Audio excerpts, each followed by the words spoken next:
Everyone has hidden potential in their brain, but the question is where?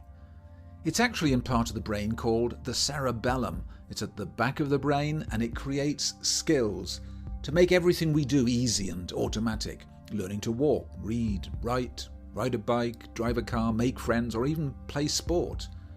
Because if there's things we can't do well, it's because the cerebellum hasn't yet created a program or skill for it.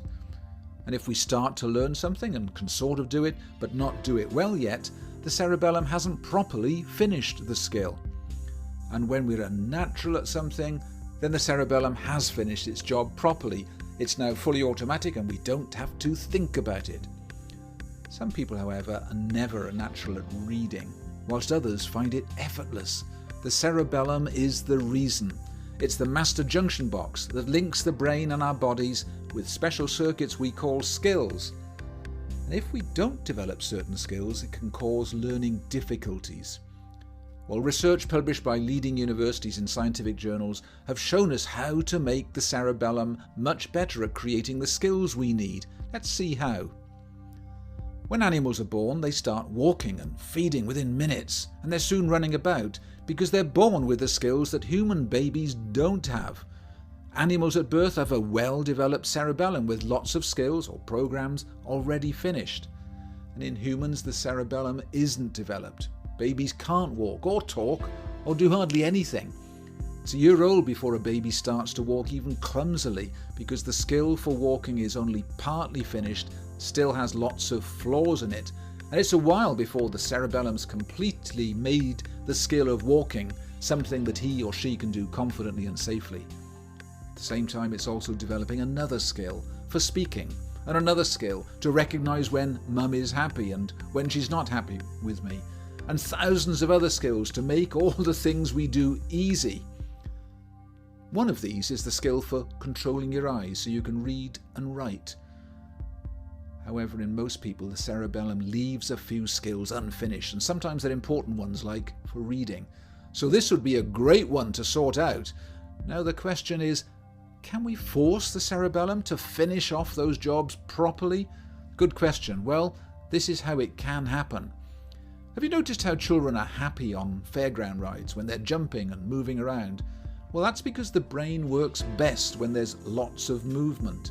Movement excites the cerebellum and powers it up, gets it ready to learn by creating plasticity. But you say, learn what exactly? Well, it's got to be something it doesn't already know, so it's a challenge.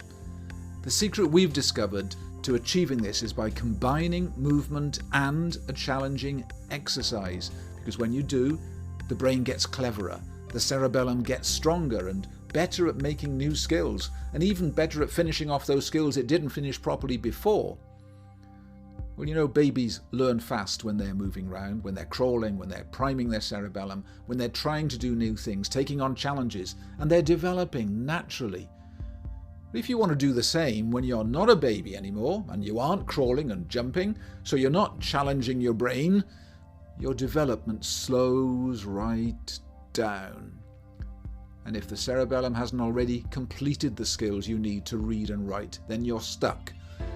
You've got to find a way to kickstart the cerebellum so that they get finished off. Well, here's how we do that. We use special exercises chosen for your brain to stimulate the balance and challenge the cerebellum at the same time. Scans of the brain show that when you do this, it increases the blood flow in the cerebellum and the number of brain cells, so your grey matter gets more dense. The scientific journal Nature says combining those exercises multiplies stem cells in the cerebellum. They're the natural building blocks in the brain's most important junction box. And after a few weeks, those stem cells become new connections. But when the brain learns how to do an exercise easily, it's no longer challenged and your development stops again. So here's another secret in the program. Every day we carefully adjust the exercises to keep the challenge and the development going forward at the optimum speed. Because a 7-year-old child needs a very different program to a 27-year-old elite athlete or an 87-year-old lady, so every program is created to suit every person and their brain.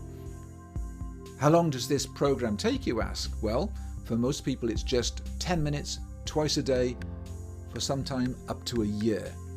And then you ask, but do the results last? Well, think back. When you learned to ride a bike, the cerebellum was creating that skill. And you can actually stop using your bike for years, but when you ride it again, the skill is still there because the cerebellum creates lasting connections to make those skills. So yes, the results are lasting. And if you've got some skills you'd like to improve, you now know what you can do naturally and reveal your hidden potential.